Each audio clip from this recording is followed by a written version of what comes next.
आज तारीख है 4 जून 2026 दिन गुरुवार। मैं शिल्पी और स्वागत है आपका हमारे चैनल यूपी न्यूज लाइव में। खबरों में आगे बढ़ते हुए हम सबसे पहले नजर डालेंगे अब आज की हेडलाइंस पर, फिर जानेंगे खबरों को विस्तार से। यूपी टीजीटी परीक्षा में आधे अभ्यर्थी ही पहुंचे। 36 जिलों में कड़ी निगरानी के बीच शुरू हुई भर्ती परीक्षा। जिला पंचायतों की आर्थिक स्थिति होगी मजबूत, विकास कार्यों को मिलेगा नया आधार। लोकतंत्र सेनानियों को मिलेगी कैशलेस इलाज की सुविधा।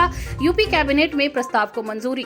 ट्रेनों में बेकाबू भीड़ से यात्रियों की बड़ी परेशानी, कंफर्म सीट तक पहुंचना हुआ मुश्किल। गरीब बेटियों की शादी में मदद करेगी यूपी सरकार। आगरा में 1454 लाभार्थियों को मिलेगा अनुदान। फिर बढ़ेगी यूपी की गर्मी की मार, कई जिलों में पारा 40 डिग्री के पार जाने के आसार। चलिए खबरों को जानते हैं विस्तार से। यूपी टीजीटी परीक्षा में आधे अभ्यर्थी ही पहुंचे। 36 जिलों में कड़ी निगरानी के बीच शुरू हुई भर्ती परीक्षा। उत्तर प्रदेश शिक्षा सेवा चयन आयोग यानी यूपीईएसएससी द्वारा आयोजित टीजीटी भर्ती परीक्षा मंगलवार को राज्य के 36 जिलों में शुरू हुई। लाखों अभ्यर्थियों के लिए महत्वपूर्ण मानी जा रही इस परीक्षा में करीब 50% अभ्यर्थियों की ही उपस्थिति दर्ज की गई। परीक्षा केंद्रों पर सुरक्षा के कड़े इंतजाम किए गए थे और बायोमेट्रिक सत्यापन के साथ प्रवेश दिया गया। अधिकारियों के अनुसार परीक्षा शांतिपूर्ण ढंग से संपन्न हुई। कम उपस्थिति के पीछे लंबी दूरी, गर्मी और परीक्षा केंद्रों की लोकेशन को कारण माना जा रहा है। आयोग ने निष्पक्ष परीक्षा कराने के लिए विशेष निगरानी व्यवस्था लागू की थी। जिला पंचायतों की आर्थिक स्थिति होगी मजबूत, विकास कार्यों को मिलेगा नया आधार। उत्तर प्रदेश की जिला पंचायतों की वित्तीय स्थिति को मजबूत बनाने की दिशा में सरकार बड़ा कदम उठाने जा रही है। नई व्यवस्था के तहत जिला पंचायतों की आय बढ़ाने और राजस्व स्रोतों का विस्तार करने की योजना तैयार की गई है। इससे ग्रामीण क्षेत्रों में सड़क, पेयजल, स्वास्थ्य और अन्य विकास परियोजनाओं को गति मिलेगी। अधिकारियों का कहना है कि वित्तीय आत्मनिर्भरता बढ़ने से पंचायतें अपने स्तर पर अधिक योजनाएं लागू कर सकेंगी। वहीं सरकार का उद्देश्य स्थानीय निकायों को आर्थिक रूप से सशक्त बनाकर ग्रामीण विकास को नई दिशा देना है। लोकतंत्र सेनानियों को मिलेगी कैशलेस इलाज की सुविधा। यूपी कैबिनेट में प्रस्ताव को मंजूरी। उत्तर प्रदेश सरकार लोकतंत्र सेनानियों और उनके आश्रितों को बड़ी राहत देने जा रही है। कैबिनेट बैठक में उन्हें कैशलेस चिकित्सा सुविधा प्रदान करने के प्रस्ताव को मंजूरी दी गई। इस योजना के तहत पात्र लोगों को सरकारी और सूचीबद्ध अस्पतालों में बिना भुगतान इलाज की सुविधा मिलेगी। सरकार का मानना है कि लोकतंत्र की रक्षा में योगदान देने वाले सेनानियों के सम्मान और स्वास्थ्य सुरक्षा के लिए ये महत्वपूर्ण कदम है। योजना लागू होने से बुजुर्ग लोकतंत्र सेनानियों को उपचार के लिए आर्थिक परेशानियों का सामना नहीं करना पड़ेगा। बरेली में पुलिस चौकी प्रभारी पर गिरी गाज, एसएसपी ने किया निलंबित और बैठाई जांच। बरेली के करगैना चौकी प्रभारी के खिलाफ गंभीर शिकायतें मिलने के बाद एसएसपी ने उन्हें तत्काल प्रभाव से निलंबित कर दिया है। मामले की विभागीय जाँच के आदेश भी जारी कर दिए गए हैं। आरोप है कि पुलिस अधिकारी के कार्यों में लापरवाही और अनुशासनहीनता सामने आई थी। जाँच रिपोर्ट आने के बाद आगे की कार्रवाई तय होगी। वहीं पुलिस विभाग ने स्पष्ट किया है कि किसी भी स्तर पर लापरवाही बर्दाश्त नहीं की जाएगी। इस कार्रवाई को विभाग में अनुशासन बनाए रखने की दिशा में बड़ा कदम माना जा रहा है। एक सैनिक की बगावत ने खोली भ्रष्टाचार की परतें, शिकायत के बाद मचा हड़कंप। एक सैनिक द्वारा भ्रष्टाचार के खिलाफ उठाई गई आवाज अब बड़े खुलासों का कारण बन रही है। सैनिक की शिकायत के बाद संबंधित विभागों में हड़कंप मच गया है और कई मामलों की जांच शुरू हो गई है। आरोप है कि लंबे समय से अनियमितताएं चल रही थी लेकिन कोई कार्रवाई नहीं हो रही थी। शिकायत सार्वजनिक होने के बाद अधिकारियों को जवाब देना पड़ रहा है। वहीं ये मामला प्रशासनिक पारदर्शिता और जवाबदेही पर गंभीर सवाल खड़े कर रहा है। जांच एजेंसियां पूरे प्रकरण की तह तक पहुंचने का प्रयास कर रही हैं। ट्रेनों में बेकाबू भीड़ से यात्रियों की बड़ी परेशानी, कंफर्म टिकट तक पहुंचना हुआ मुश्किल। गर्मी की छुट्टियों और त्योहारों के चलते ट्रेनों में यात्रियों की भारी भीड़ देखने को मिल रही है। मुरादाबाद मंडल समेत कई रूटों पर यात्रियों को कंफर्म सीट होने के बावजूद अपनी सीट तक पहुंचने में मुश्किलों का सामना करना पड़ रहा है। विशेष ट्रेनें चलाने के बावजूद हालात में ज्यादा सुधार नहीं हुआ है। कई डिब्बों में क्षमता से अधिक यात्री सफर कर रहे हैं। वहीं यात्रियों ने रेलवे से अतिरिक्त कोच और विशेष ट्रेनों की संख्या बढ़ाने की मांग की है। रेलवे अधिकारियों का कहना है कि भीड़ नियंत्रित करने के प्रयास जारी हैं। राजभर का विपक्ष पर हमला, बोले इंडिया गठबंधन की सांसें फूल चुकी हैं।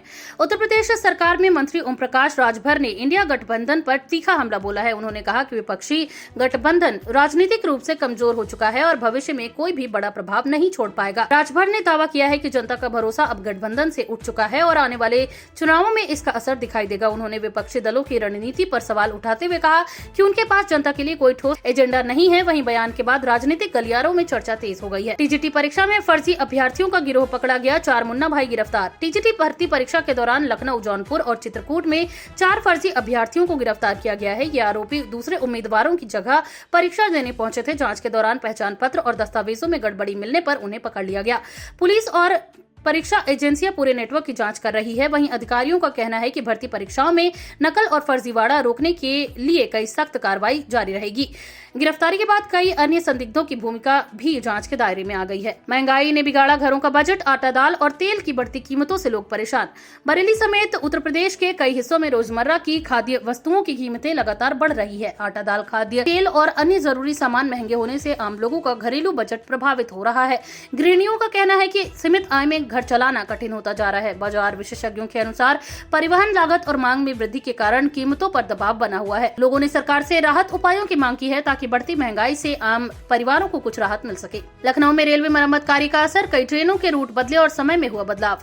लखनऊ मंडल में चल रहे रेलवे मरम्मत और तकनीकी कार्यों के कारण कई ट्रेनों के मार्ग और समय में बदलाव किया गया है। रेलवे प्रशासन ने यात्रियों से यात्रा शुरू करने से पहले ट्रेन की स्थिति जांचने की अपील की है। वहीं कुछ ट्रेनों को डायवर्ट किया गया है, जबकि कुछ निर्धारित समय से देरी से चलेंगी। अधिकारियों का कहना है कि यह कार्य रेलवे ढांचे को बेहतर बनाने के लिए आवश्यक है। यात्रियों को असुविधा से बचाने के लिए रेलवे ने हेल्पलाइन और सूचना व्यवस्था को भी सक्रिय किया है। गरीब बेटियों की शादी में करेगी मदद सरकार, आगरा में 1454 लाभार्थियों को मिलेगा अनुदान। उत्तर प्रदेश सरकार की विवाह अनुदान योजना के तहत आगरा जिले में 1454 गरीब परिवारों की बेटियों को आर्थिक सहायता प्रदान की जाएगी। इसके लिए लगभग 1,45,00,000 रुपए की राशि स्वीकृत की गई है। योजना का उद्देश्य आर्थिक रूप से कमजोर परिवारों पर शादी का बोझ कम करना है। वहीं पात्र लाभार्थियों के खातों में सीधे सहायता राशि भेजी जाएगी। प्रशासन ने सभी आवेदनों का सत्यापन पूरा कर लिया है। इससे हजारों परिवारों को राहत मिलने की उम्मीद जताई जा रही है। यूपी में नौतपा रहा फीका, अब 23 जून तक मानसून की दस्तक का इंतजार बढ़ा। उत्तर प्रदेश में इस बार नौतपा अपेक्षित गर्मी नहीं दिखा सका। मौसम विशेषज्ञों के अनुसार तापमान सामान्य से कम रहने के कारण भीषण गर्मी का असर सीमित रहा। हालांकि मानसून की प्रगति अपेक्षा से धीमी बताई जा रही है और प्रदेश में इसके 23 जून के आसपास पहुंचने की संभावना जताई गई है। किसानों और आम लोगों की नजर अब मानसून पर टिकी है। वहीं मौसम विभाग ने अगले कुछ दिनों में तापमान बढ़ने और उमस बढ़ने की चेतावनी भी जारी की। शाहजहांपुर को मिली बड़ी सौगात, वंदे भारत ट्रेन के ठहराव को मिली मंजूरी। शाहजहांपुर रेलवे स्टेशन पर वंदे भारत एक्सप्रेस के ठहराव को मंजूरी मिलने से क्षेत्र के लोगों में खुशी की लहर है। लंबे समय से स्थानीय जनप्रतिनिधि और नागरिक इस मांग को उठा रहे थे। वहीं ट्रेन के रुकने से यात्रियों को दिल्ली और अन्य प्रमुख शहरों तक तेज और सुविधाजनक यात्रा का लाभ मिलेगा। व्यापार, शिक्षा और पर्यटन गतिविधियों को भी बढ़ावा मिलने की उम्मीद है। वहीं रेलवे जल्द ही आधिकारिक समय सारणी जारी कर सकता है। इस फैसले को जिले के विकास के लिए महत्वपूर्ण उपलब्धि मानी जा रही है। टेलीग्राम पर चल रहा था फर्जी पेपर लीक रैकेट, बीबीए छात्र गिरफ्तार। आगरा में पुलिस ने एक बीबीए छात्र को गिरफ्तार किया है, जो कथित तौर पर टेलीग्राम के जरिए एसआई भर्ती परीक्षा का फर्जी पेपर लीक रैकेट चला रहा था। आरोपी छात्रों को परीक्षा प्रश्न पत्र उपलब्ध कराने का झांसा देकर पैसे वसूलता था। जांच में पता चला कि वह सोशल मीडिया प्लेटफॉर्म्स का इस्तेमाल कर युवाओं को ठग रहा था। वहीं पुलिस ने उसके मोबाइल और डिजिटल रिकॉर्ड जब्त कर लिए हैं।